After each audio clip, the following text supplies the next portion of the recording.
Halo, assalamualaikum warahmatullahi wabarakatuh. Ada beberapa orang yang memiliki masalah bau badan. Ya, walaupun misalkan ya sudah dirasa jaga kebersihan diri, ya rajin mandi, tapi rasanya kok badannya masih bau-bau aja. Nah, mungkin kalau teman-teman merasakan hal itu, ya mau ketemu orang jadi nggak pede, ya mau ketemu banyak orang jadi nggak pede, dekat-dekat orang jadi nggak pede, ya intinya nggak pede karena bau badan. Ya kalau seandainya mungkin lagi sendiri teman-teman merasa baik-baik saja, tapi kalau sudah mau ketemu orang, ya teman-teman mungkin kok bau nih nggak enak nih kalau ketemu orang. Nah, jadi kita bahas ya banyak yang tidak sadar makanan yang bikin bau badan.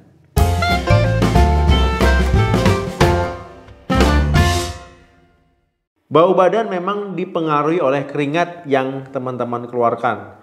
Keringat yang dikeluar dari tubuh kita, ya itu akan mempengaruhi bau badan. Tetapi biasanya keringat itu baunya tidak menyengat, ya tidak terlalu menyengat. Nah, biasanya baunya normal. Tapi kalau seandainya teman-teman keluar keringat, kemudian mengenai bakteri yang ada di permukaan kulit teman-teman, ya ini bisa memicu bau badan. Apalagi kalau teman-teman mungkin tidak sadar ya mengkonsumsi beberapa jenis makanan yang bisa memperkuat bau badan tadi. Ya jadi sudah keringat kena bakteri, ya ternyata teman-teman makan makanan yang bisa memicu timbul bau badan, ya akhirnya bau badannya ya tambah menyengat. Karena makanan yang penyebab bau badan itu bisa mempengaruhi aroma keringat teman-teman. Yang pertama, makanan laut ataupun seafood.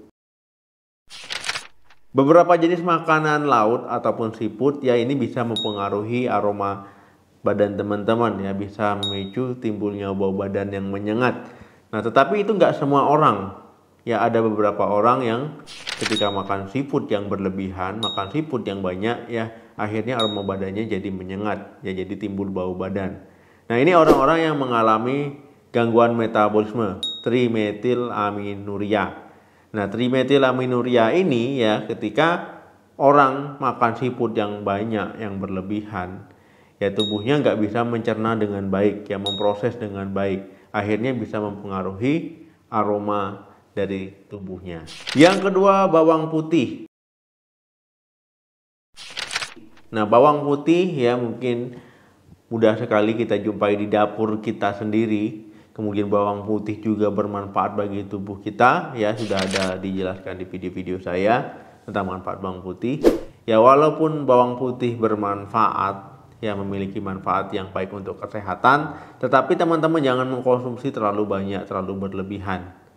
Nah, bawang putih ini bisa mempengaruhi bau badan teman-teman, ya bau badan bisa jadi menyengat karena ini ada zat alisin, ya memang zat alisin ini bagus untuk kesehatan, tapi juga bisa memicu timbulnya bau badan teman-teman. Yang ketiga, bawang bombay. Nah, bawang bombay juga bisa mempengaruhi bau badan teman-teman, ya tidak hanya bawang putih. Nah, ini kurang lebih aja ya antara bawang bombay dan bawang putih. Ya mungkin orang Indonesia penggunaan bawang bombay ini jarang ya, tapi bukan berarti tidak ada, ya jarang. Nah, bawang bombay ini bisa mempengaruhi bau badan teman-teman ketika berkeringat, ya karena ada kandungan di dalam bawang bombay itu sulfur, ya ketika teman-teman mengkonsumsi bawang bombay yang berlebihan ya ataupun rutin, ya sulfur tadi bisa mempengaruhi bau badan dari keringat teman-teman, ya aroma keringat teman-teman. Yang keempat, makanan pedas. Nah, siapa di sini yang suka makan pedas-pedas, ya hobi makanan pedas, kalau nggak pedas nggak makan ataupun nggak enak. Ya mungkin teman-teman nggak sadar ya, ternyata makanan pedas itu kalau teman-teman makan terus-terusan, ya ini bisa memicu timbulnya bau badan. Nah, karena makanan pedas itu kan nanti mempengaruhi metabolisme, ya teman-teman jadi berkeringat, ya pastilah ya kalau seandainya kita makan yang pedas-pedas, tubuh kita akan mengeluarkan keringat. Nah, padahal keringat tadi bisa memicu timbulnya bau badan. Dan juga ditambah lagi, makanan pedas bisa memicu bau badan, jadi double. Yang kelima, daging merah. Teman-teman, ya daging merah mungkin memang makanan enak, makanan sedap, ya makanan mewah. Ya, tapi kalau seandainya teman-teman mau konsumsi daging merah terus-terusan, ya ini bisa memicu timbulnya bau badan ya bagi sebagian orang. Nah teman-teman ya, jadi kalau konsumsi daging merah itu sewajarnya saja, jangan terlalu berlebihan. Ya walaupun teman-teman suka, ya teman-teman hobi, ya jadi batasi asupannya sesuai dengan batas normal saja. Yang keenam, makanan dengan kandungan sulfur. Nah teman-teman, makanan dengan kandungan sulfur ini bisa mempengaruhi bau badan teman-teman ya. Misalkan kembang kol, brokoli, kol itu sendiri, ataupun makanan yang mengandung sulfur lainnya, ya ini akan mempengaruhi bau badan teman-teman. Ya mungkin teman-teman tidak sadar mengkonsumsi makanan ini terus menerus ya. Nah ini bisa menjadi salah satu pemicu bau badan teman-teman.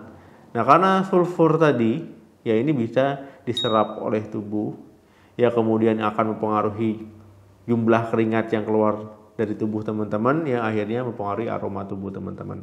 Yang ketujuh, konsumsi alkohol. Nah teman-teman ya, mengkonsumsi alkohol secara berlebihan ini bisa mempengaruhi bau badan teman-teman. Karena alkohol ini ketika di tubuh kita ya akan diserap itu menjadi asetat. Nah kalau seandainya kandungan asetat terlalu banyak di dalam tubuh, ya ini bisa memicu timbulnya bau badan. Karena asetat itu bisa memicu timbulnya bau badan. Nah kemudian dengan teman-teman mengkonsumsi rutin alkohol, ya ini bisa mempengaruhi bakteri baik di dalam mulut teman-teman ya. Bakteri baik bisa berkurang, akhirnya ya bisa memicu juga bau mulut. Yang kedelapan, kurang makan sayur. Nah teman-teman ya, kalau teman-teman kurang makan sayur, ya nggak heran ya kalau seandainya ini bisa menguatkan bau badan teman-teman. Ya karena kalau seandainya teman-teman hobi makan sayur, khususnya sayuran berdaun hijau, ya ini bisa mengurangi bau badan. Nah, jadi karena kandungan klorofil di sayur tadi. Teman-teman makan sayur yang banyak dengan kandungan klorofil yang banyak, ini bisa menurunkan bau badan teman-teman, bisa mengurangi bau badan teman-teman. Nah, jadi ketika teman-teman mengkonsumsi makanan yang bisa memicu timbulnya bau badan, dikombinasikan dengan sayur yang banyak, ya, dengan sayur yang cukup, sayuran hijau, ini bisa menurunkan bau badan teman-teman. Ya, jadi teman-teman kombinasikan ya.